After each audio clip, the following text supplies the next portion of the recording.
Hi, it's Tracy from Two Rocks Tarot, and today I'm doing a VR to Kelly from The Truth and Story, and this is called Pieces of My Soul decks. So originally this came up because she did a few years back, she did a 10 Pieces of My Soul video, and then somebody left a comment about it if she still would choose the same decks that she picked before in the categories. So I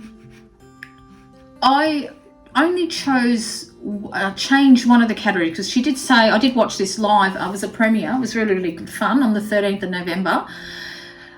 She did say that if the categories didn't resonate with you, you could change them. So the only one I changed was the astrological sign self, because I don't actually, I'm an Aries, and apparently I'm an Aries in everything, in the moon and whatever it is. I don't really do astrology, so I don't really, there's a lot of attributes that are associated to Aries, and I don't think I really am like that.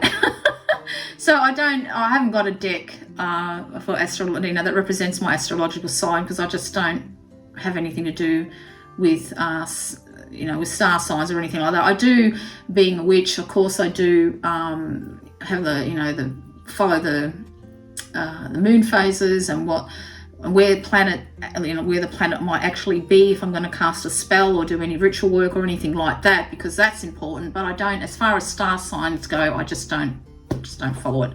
So I changed that as a spirit message deck, and I'll go into that as we go on in the video. So the first actual deck, or the category I should say, is the beginning or primary soul deck. All right, so the very first deck that I had, I haven't got any more, and of course it was a traditional Rider-Waite. Which version it was, I would not have a clue, because it was so many years ago now, and I actually gave it away, so I've got no idea. But I did actually buy, and I really bonded quite well with it, with the Hanson Roberts. Now I've actually trimmed mine and edged it because it was so old. I think it was about 30 years old or something like that, and it just, all the borders got all what are they called, all yellow, and it was really grotty around the edges and things like that. So this was, I could actually class this as the beginning, or sort of what started it all. But I also started Lenormand around the same time. So, but this deck I bonded with, straight away. And all these years later, I've only recently started using this deck again, and I still, when I pick it up, it's still there. The bond is still there, even though I don't really read the Rider-Waite way, or I've got a few Rider-Waite decks, but I've got a lot that aren't based on it. I'm not all that enamored with it, but I still do like reading with this deck. I still love the images. I think they're gorgeous. I think they're timeless, and yeah, so this is definitely the beginning or the primary deck. This is the first deck that I really bonded with. When you get a really strong bond with a deck, well, this was it for me. It was the Hanson Roberts one, and I find that I can pick it up after years, because like I said, I've started using this again, and it just still works. The bond is still there. So that's one of them. And like I said, I have got the Lenormand deck. Now this is the second edition of Titania's Fortune cards. So the first edition is quite different, but I have actually got the first edition, but I tend not to use it because it's pristine, and I had a lovely subscriber send it to me, and I didn't want to get it wrecked, because the cardstock in this is absolutely atrocious, and she did not change that. I think she was just after a quick buck. So I think back in 2000, I got this particular deck, so I couldn't have, so it was, it was right. It was published in 2000, the very first deck. And as you can see, it's what I've done with this, I've actually put clear contact on both sides, because otherwise it'll just fall to bits, because my original first edition one I threw out. And this deck, I just bonded with this. I've got a really strong bond with this particular one. This one reads like nobody's business. I've done walkthrough on this particular deck on the very first edition, and it's a really popular video. It's one of my first ones that I did, and I think I'm terrible in it, but yeah, everyone keeps watching it. So this one, I have got a very strong bond with it, and still, I've made my own Lenormand deck based on places in Australia, But this still is my go-to and my favorite. I have got Terra's Machetes one, the Gilded Revere one. What else have I got? I've got one from Alexandre Mazrak, which is based on vintage people, but this one hands down beats them all. And as you can see, they're very, very plain, very, very 60s like, aren't they? Very you know, like psychedelic type of things. But by God, they are such a hard-hitting deck. Anyone who thinks this deck, you know, wants to learn Lenormand, pick this up thinking it's going to be a bit of fun, be prepared to be shocked, because I tell you what, this is a hard-hitting deck that tells it like it is. So they were my beginning and primary soul decks for sure, and they always will be. This one still is my, because I know, I think this was 4.5 years ago that Kelly said she did the video. So I started my YouTube channel in 2017, but it's only really been the last couple of years or so that I've really sort of got stuck into it and enjoyed making videos. But I would pick this deck again, and I would pick the Hanson Roberts. That hasn't really changed as a soul deck.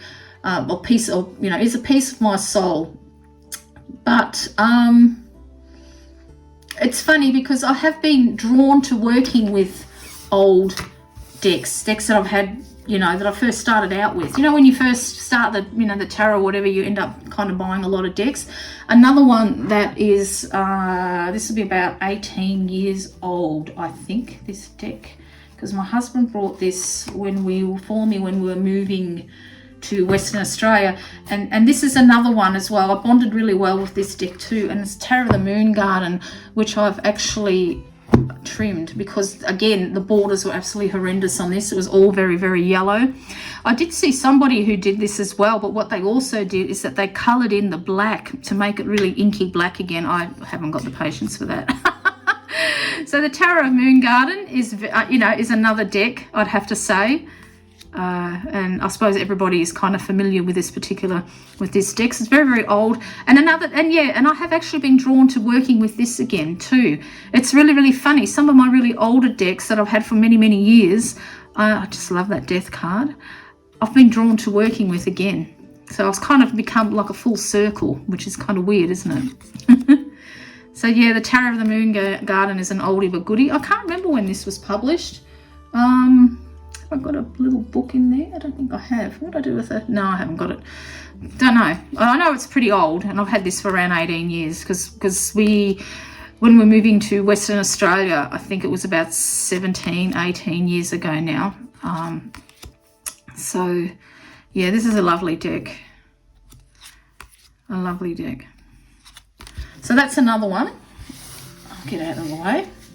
So the next one, like I said, I don't associate work with my, you know, like star signs astrologically. So what I've used for is a spirit message deck. And this is and those of you who follow my channel, you know that I use, which I've edged, is the Oracle of Visions deck, which I use for spirit messages. And this just came out purely by chance because I did a Instagram challenge. And it was about connecting with your spirit guides and so forth. And I thought, I had this deck and I never used it. I had it for about 4.5 years, and I never used it. Loved the images, but just couldn't sort of read with it. And I wonder what would happen if I asked this deck for, you know, I just ask a spirit to step forward who wants to get a message across to someone. And well, that works like anything. And those of you who subscribe to me and watch my channel, you know that this is a deck that I actually use. I'll just use my other hand actually because that one's getting a bit tired. So this is a deck that I use when I want to connect with spirits. This isn't the only deck that I use, and when I did that challenge, and I'll actually go into that a little bit later. But as you can see, you know, these images are absolutely gorgeous, and it's quite a funny. It's probably not a deck that you would think that you could use, you know, for to connect with spirits. But it's really one of the reasons I think it does is I have heard that a lot of people can't connect with Terra Machetes decks. They find them very cold because he's not a tarot reader himself, which he's always, you know, been very upfront about. And some people find them like very cold and just can't connect with them. So I think that is why it works so well to connect with spirits, because it's kind of well, I suppose, you know, some people feel cold when spirit's around. I don't necessarily feel that sensation. I feel other different things, but I think that's why it does work so well, because he's not invested this to, you know, he just makes beautiful art, and that's why I think it works so well for actual spirit messages. I really do. And it's absolutely amazing what you can pick up on with this deck on spirits. It's just incredible. And that's how, you know, I was doing a spirit message with this particular deck, and I'll see if I can find the card. And this is how I actually met Evie from Fairy Wren Whispers. I did a spirit message. She didn't have a YouTube channel, and for some reason she said she was on her computer and it popped up as a recommendation on Google for her. So, you know, we all know that how we get stalked on by Google. And this was the particular card that come up and for her, and it would just had such a amazing, so many meanings for her. It was absolutely incredible. So this was the card that come up, and so this is how I actually met Evie, through one of my spirit messages, and she's become one of my very dear friends, along with Natalie from Sanskrit Brew, and of course Nina from Shuffle Tarot, who was the first person that again I met through YouTube, but it wasn't through a spirit message. I think I just commented on her video. But anyway, and you know, I've got 3 best friends through it. So that's what I use for spirit messages, is this particular deck. I absolutely, it's phenomenal. It really is when it comes to spirit messages. So the next one was a Fae, or a Liminal Self. So I'll go with this one first. This is called the Tarot Tarocchi, and it's the tiniest little deck, as you will see. Cute is that, and it's a pip deck as well. One of my, I think I've only got about 2 pip decks. No, I think I've got more now. So, but as you can see, it's, you know, like, this is very, very small, but as you can see, it's got all fairies in it. It's absolutely gorgeous. I adore it. The artist of this deck is apparently the same guy who used to do the cartoon, is it Pikachu, the penguin? This is the same artist. Which my kids absolutely used to love that. This deck is so cute. I absolutely adore it. It was really, really cheap, and I thought I'm just going to grab it. I really, really love it. So this is definitely got a real... I used to own the Brian Froud one, but I couldn't really get into that particular deck, so I sold that one. But yeah, this is, it's just gorgeous, isn't it? It's just so cute. I absolutely love it.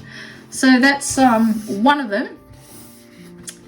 And the other one, of course, is absolutely gorgeous. I absolutely love it, is the Hush Tarot, which I have edged. I'm sure everybody is familiar with this particular deck.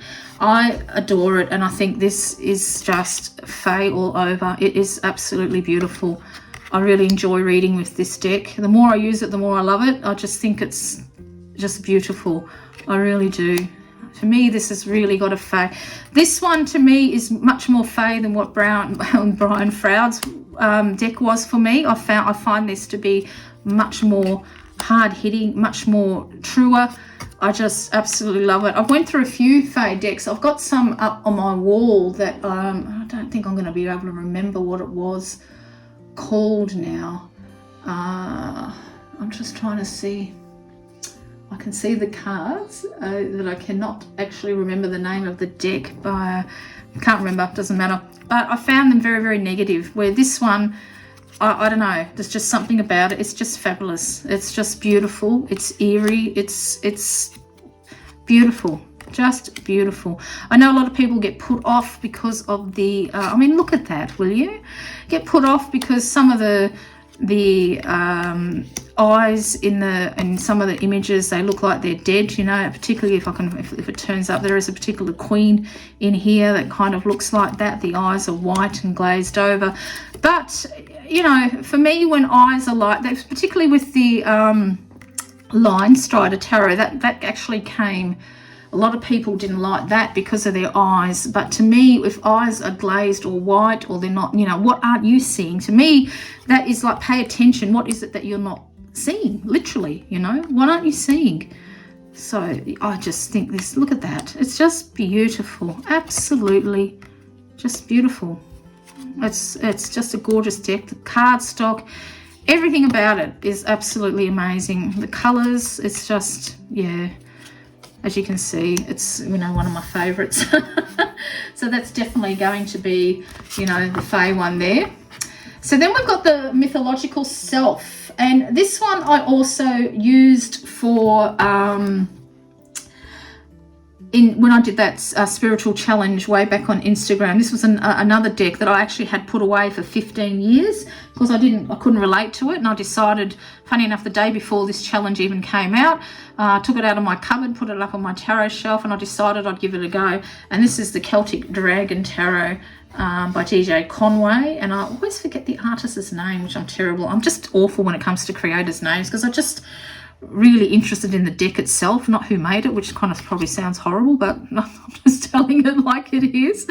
So of course you can see, you know, by the dress and everything like that, it's very you know, medieval looking, I suppose. I would really actually like to get a proper medieval deck, one of the first ones. And I can't think, the name escapes me at the moment, but I'm looking at probably getting a very traditional type of a deck as well.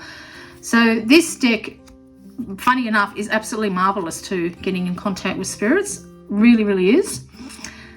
So when I first got it, because I absolutely love dragons, and I thought it was a bit just too wishy-washy, I didn't think it was going to, I just put it away. I was very disappointed with it as far as, you know, as far as dragons go. But I tell you what, now this deck absolutely screams to me. It just is such a talker. And I've come to realize that because when I first brought this deck all them years ago, I wasn't ready to hear the messages that this deck was going to give me.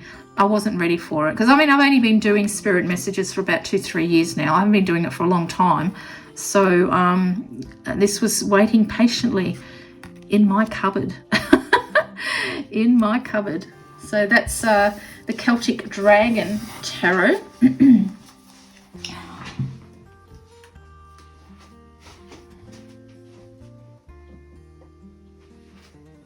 I've also, I just thought,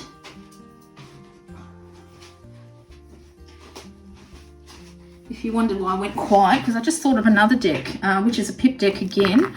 I have edged it, and this is the 1977 Alchemy Tarot, and this fits in too with a mythological vein as well. It could even fit kind of with the Fae, because, you know, that's very, very Fae. But the dragons are much more lifelike in this one. As you can see, that's the wands, the roses, gorgeous. This is a really, really nice, this is a deck that I wanted for a long, long time. And it was on sale one day and I thought I would grab it. Werewolf there, absolutely love it. That's actually the Knight of Pentacles. You think it would be the moon, but it's not. I just want to get one with a dragon if I can find it. Because now all the pips are going to come up. It's another knight. Oh, let me see. Oh, this is really pretty, the Two of Wands, isn't it? Let me see if I can get a good dragon one for you. Because the dragons in this this particular deck are much more realistic. There's another one there. It's a strength one.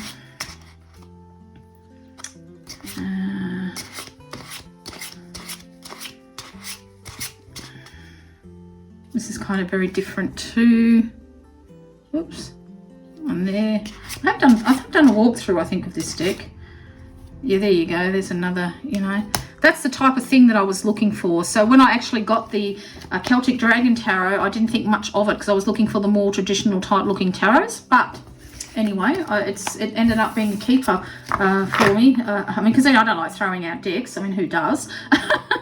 But yeah, that's definitely falls under the mythological one. So now we come to the Animistic Self Tarot. I got this deck for free when I was a member of the Eclectic Tarot. This deck is no longer available. And somebody wrote in, and I don't even know who it was. I think it was the creator of the deck, or even, I don't know. I can't even remember. It was that long ago now. It was well over 20 years, And they wanted people to do a review of their decks. You didn't have any choice of what deck that you got, but you would get a free deck. So they'd send you out a free deck and you would do a review. So I actually got Tarot of the Animal Lords, and this is a fabulous deck. And this is, you know, very animistic, as you can see.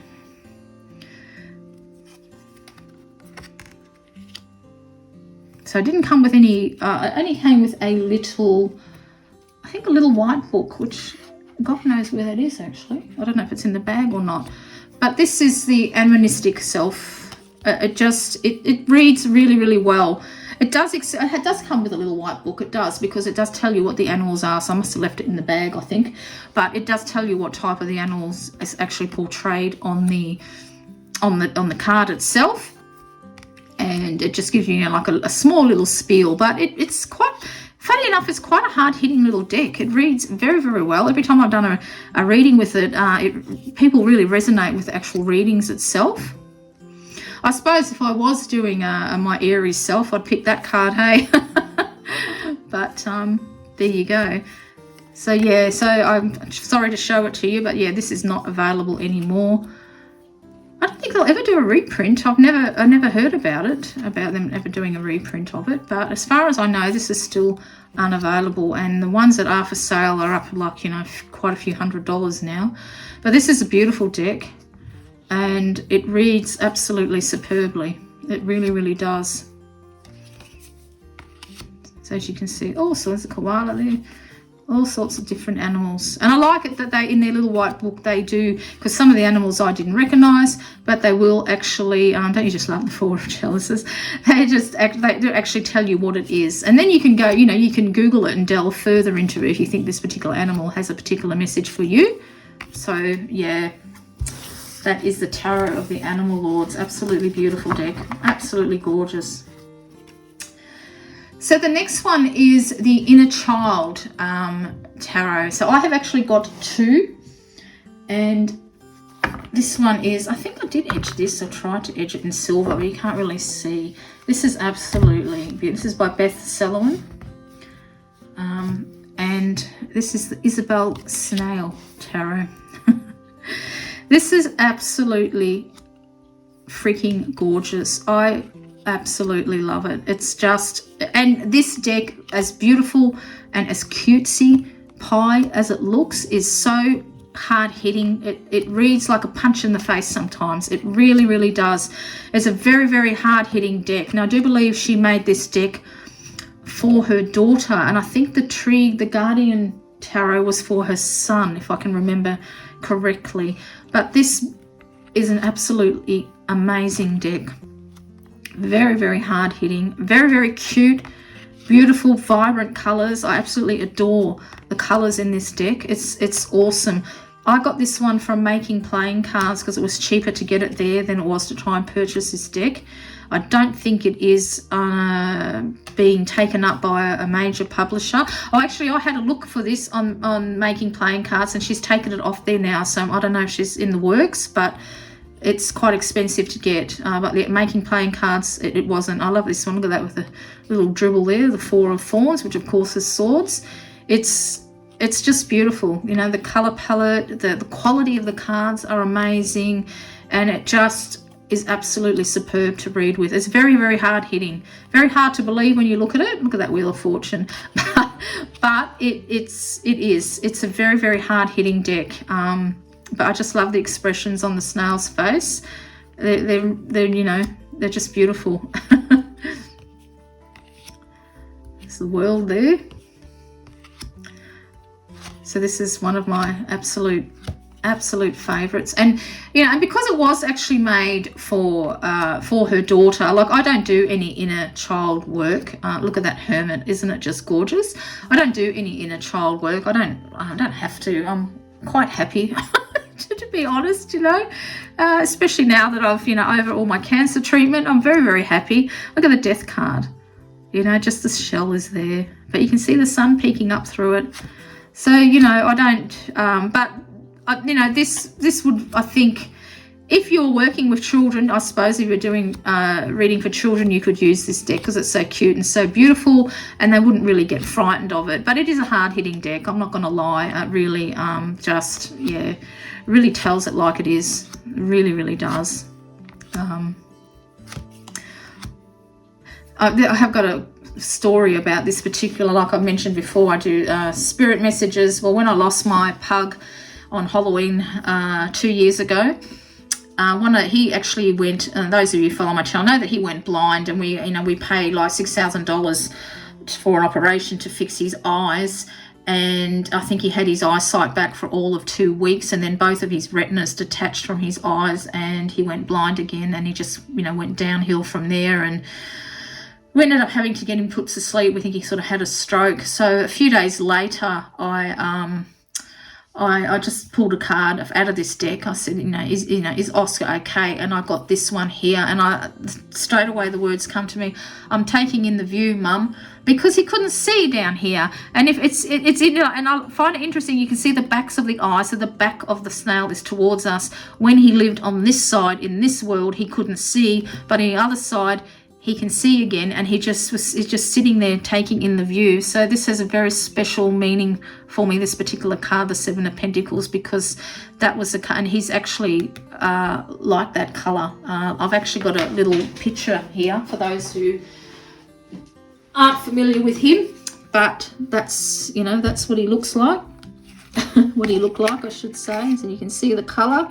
He was an apricot pug. Yeah.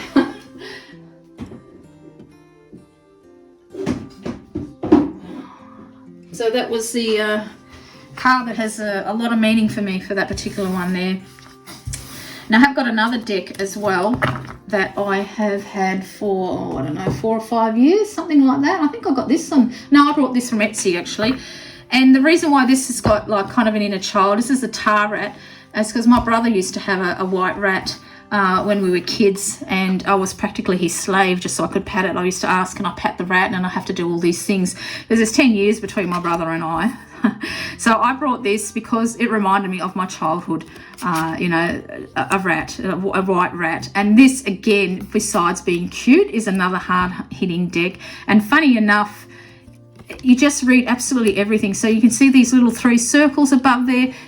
That comes into play in the reading. As you can see, it's a little bit, I edged it in silver, but it bled onto the front. So, but it sort of adds to the ambiance, I suppose I can say. But this deck is gorgeous, but again, it's another hard-hitting deck. It really does tell you like it is. It's absolutely fabulous. I love this deck. And again, if you were going to read, I suppose, for children, this deck was not, would be quite appropriate, I'd say. Even though I know this is the inner child category, but I don't really, this just reminds me of my childhood, this particular one, because of the rat. Yeah, I love this deck. I haven't read with it for a while. Oh, my devil. The devil is my favourite card in this one because have a look at the shadow. You can see the horns. He's got something behind his back. It's just brilliant. Absolutely brilliant. Oops, a little pencil there. I like to use my pointer because I bite my nails and I know it's horrible and I'm trying to stop, but oh well, give myself a break. So yeah, that is the tar rat. Absolutely beautiful, and just reminds me of my brother and I, of me being his slave as a child. Oh, I'm just going to take a drink of water because I've done quite a few videos today.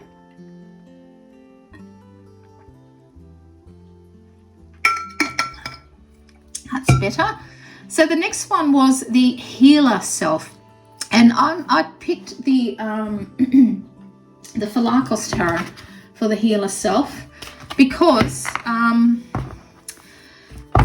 I use this deck because I do read professionally, and there is a particular spread, and you think I can think what it's called right now, but it's to do with soul work and finding your life purpose and so forth, things of that nature. And this deck is absolutely freaking brilliant for that type of work. So that's why I call it, this for the Healer Self, and for healing yourself. This is an absolutely fabulous deck. It really, really is. I've actually trimmed the borders off mine if you're wondering why it looks a little bit different. I I can't tell you how much I love this deck. I was watching Natalie from Sanskrit Blue doing a review, and halfway through the video I ordered the deck. I just fell in love with it. It's beautiful. It's absolutely beautiful. A lot of people don't like it because it's got the black and white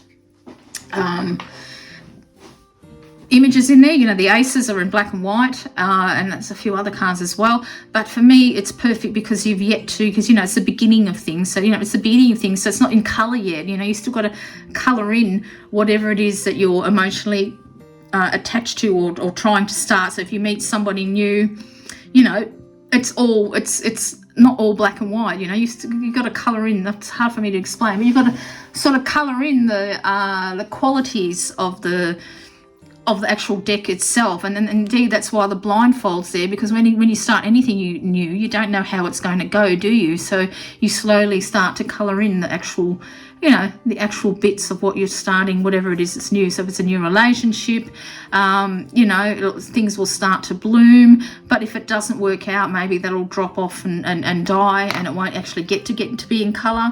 But it's just, I think it's brilliant. It's just fabulous.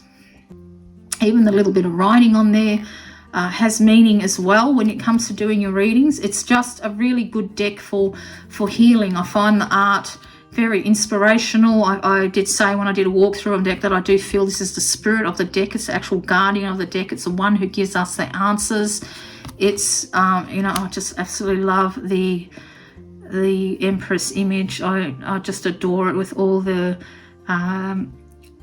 bees, and I think it's ladybirds on there. Actually, my eyes aren't the best anymore. I actually think it's actually ladybirds as well.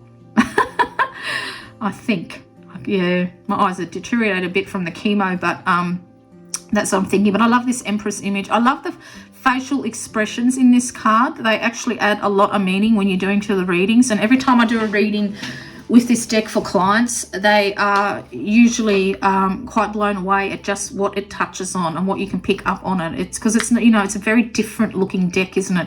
It has not got really traditional meanings. If you look at her books, you know, it's completely different. There's nothing traditional about it at all. I think it's absolutely beautiful. I really, really do. I got this deck because when because those of you who don't know, I went with my cancer journey. I chose to have a mastectomy, and there was some question to my right breast. One of the one of the millions of bombarding tests that you go through. One of the doctors there thought she saw a shadow in my right breast, and I was really, really scared. Of course, you know, after all that I've been through, just thinking might have to go for it again.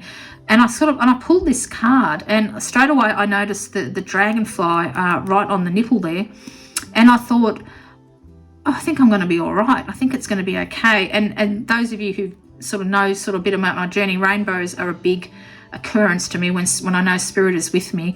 And, you know, I saw the rainbow and I saw that, and ended up that, yeah, it's fine, absolutely fine. So everything was okay. But yeah, I remember seeing that. I mean, that's actually, if you turn that around, you know, if I put it against your body, well, that's actually the left breast. That's the one that I had taken off. But looking at it like this, it looks like it's the right. And I just knew that, you know, things were okay. As they proved to be. A Chariot. So yeah, this is a amazing deck. Anyone who needs to do any type of healing, I'd thoroughly recommend this deck as a healing deck. It's just, you know, I mean, some of the images look bizarre. The devil one is very, very graphic. A lot of people don't like that, but I do. I like decks that kind of punch you in the face and really make you think. Some of it, you know, some of them, they get too complacent when you get reading. You can just sort of, you know, mosey on through things and not really look at the images. So I like, yeah, that's what I like. I like decks, and that, you know, that's a punching you in the face type of a card, isn't it? The devil one there. So there's the Emperor. It's just, yeah, it's a gorgeous deck. Absolutely beautiful. So definitely for that one. So the next one is the Mystic Self. So I got this deck when I was on my honeymoon in New Zealand. So this was going to be 18 years ago. Next January we'll be married for 18 years, because this is the Druid Animal Oracle, which, you know, again, I didn't even show that. I did edge that in a really in a highlighter green. I actually trimmed this deck not too long ago, actually. So the Druid Animal Oracle was the one that I got on my honeymoon, and then at a later on date I added the Druid Plant Oracle as well. And what I've done is I've mixed it all up and just used it as a deck. So as you can see, the images, when they haven't got the borders around them, really pop. So I think this is highly appropriate for a mystic type of a deck. They have beautiful beautiful meanings in them, the Guardians. Because I did toy with becoming a druid many years ago, many years ago, through the order of Oviates, Bards and Druids over in England, but I just couldn't afford it. It's just too expensive once you do the exchange rate and everything like that. But I'm not really on that path, but I am, you know, very much using herbs and things like that in my witchy pagan sort of rituals and ways and things that I do. So this deck, which I, you know, and I might even keep it out, I just don't use it enough, but the art is just so stunning, absolutely gorgeous. Have a look at it. It's just beautiful, you know. It really is beautiful. It looks really good without the whiteboard. And funny enough, when I did trim it, I didn't realize that it was all crooked. So the actual white, you know, they weren't sitting in the center. So yeah, I'm glad I actually did trim it, but I think it looks absolutely fabulous trimmed. So yeah, I've just made it all together in one big book. I've got this one, the Druid Animal Oracle, comes in a hardcover book. That's what I've got. And the plant one is an actual soft color book. And the animal one came with a reading cloth as well. I mean, look at that dragon. I mean, that's a dragon. You know what I mean? So it's just, yeah, I think it's a stunning deck. I absolutely adore it. I adore it. Okay, so now we have got the Old World, and I've actually got two, and I'm going to show you my oldest deck first. And this kind of would pass to, I suppose, for the Mythological Self as well. And this is the Christless Tarot of, yeah, I keep forgetting, hey, of which I've edged into like a gold and a blue. I wanted to try and match the backs of the deck, and you can see by the images, you know, they are quite, you can't say medieval. Funny enough, this particular deck is quite awesome for past life readings. Really good. Actually, I just forgot myself, because I've got the Past Life Oracle by Mandy Smith. I will have to pair them up together and use them. But yeah, I thought for the Old World Self, you can't really beat this particular deck. I think it's beautiful. Very good for past life readings, like I said. But I haven't really used it as much as I should.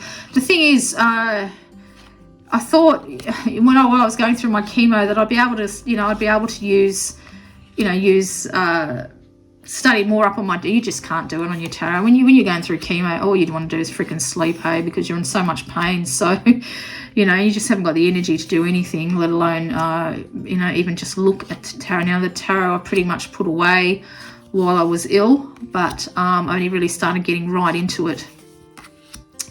back into it, probably only just for the last couple of months, I'd say. So yeah, that's this is a gorgeous deck, isn't it? Absolutely love it. Really pretty.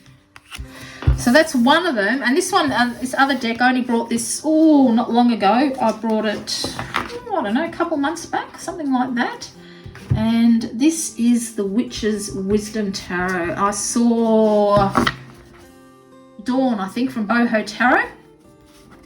I'll edge mine in this beautiful blue, which is in it's an actual ink colour. I don't know if I still got it. I think I've run out of the ink now. I think I have. Yeah, it was one of the distressed ones anyway. But isn't it? It's just this. Again, I was watching her doing her walkthrough, and it actually came with the most beautiful, gorgeous bag. I have done a walkthrough of this deck, but this appeals because, you know, of course, it's by Phyllis Carreau, who I read quite a few books when I first started walking the witchcraft path, I should say. And this is just absolutely stunning. And because, it's been reversed, like it's different. So the Fool isn't number 1.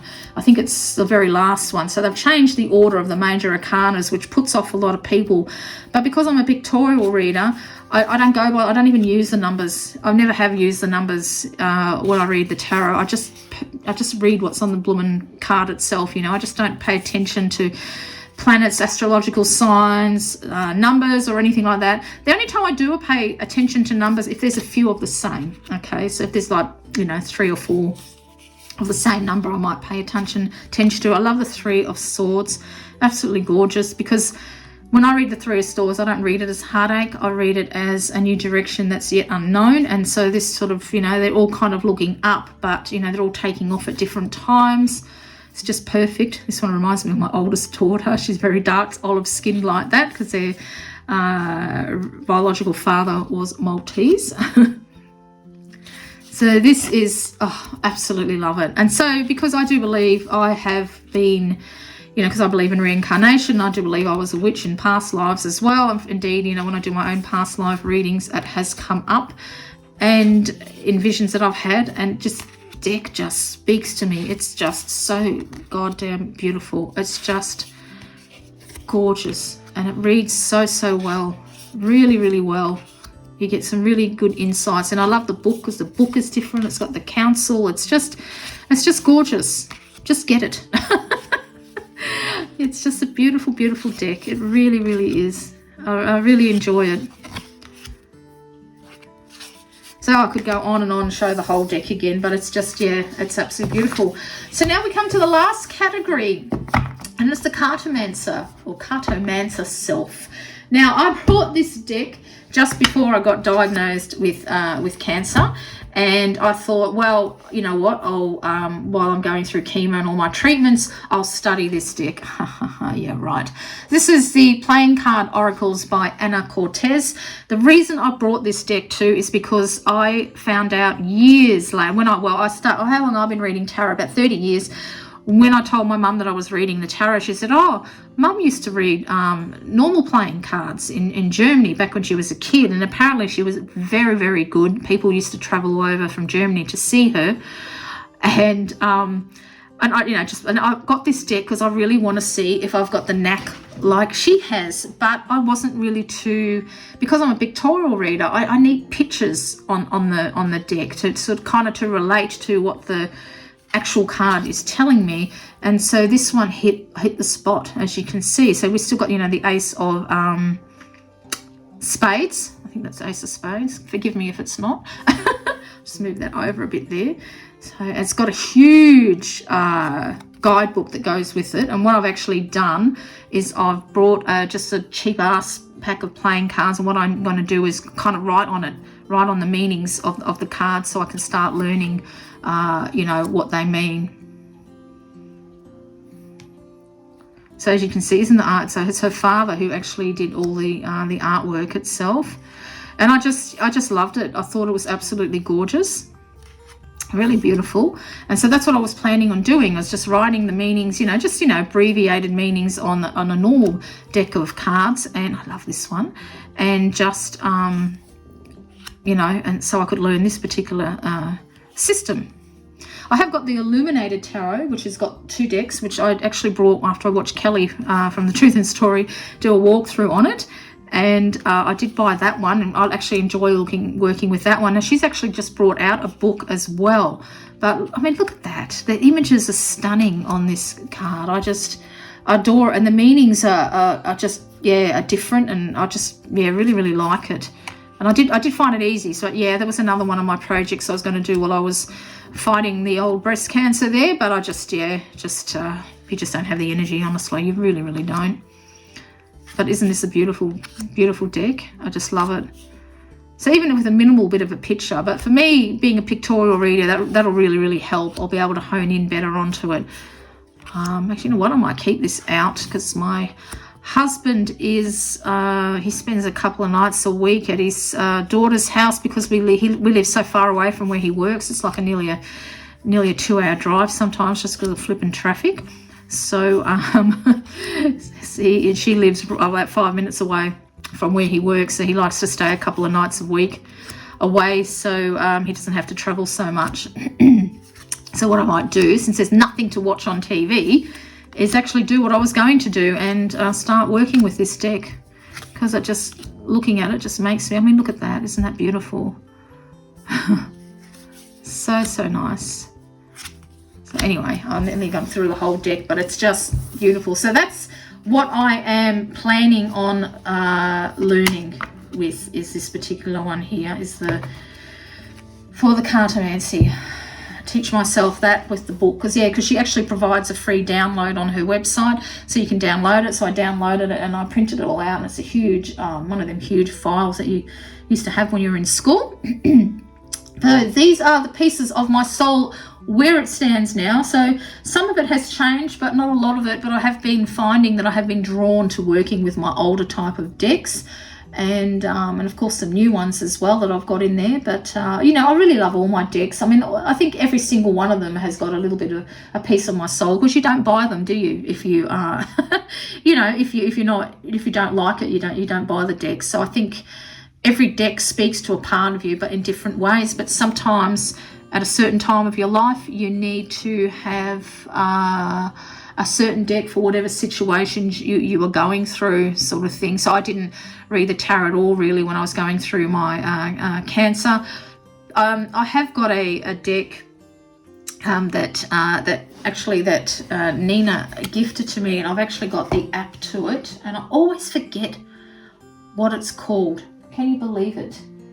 No, I can't think of it. It's by Mary. No, I'm not even going to say that, because sometimes I even get the name wrong. But anyway, I think I've rambled on enough. But this is a really, really good.